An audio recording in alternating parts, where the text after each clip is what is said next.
மதிய வணக்கம். அப்பாடா, என்ன வெயிலாக இருக்கிறது என்று டாக் ஹோஸ்ட் மூச்சு விடுகிறது.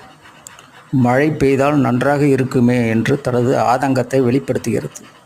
ஆக மழை பெய்ய நாமும் பிரார்த்தனை செய்வோம். பாலா செல் ஆர்ட் வைப்ஸ். இது போன்ற வீடியோக்களுக்கு பாலா செல் ஆர்ட் வைப்ஸ் சப்ஸ்கிரைப் செய்யுங்கள்.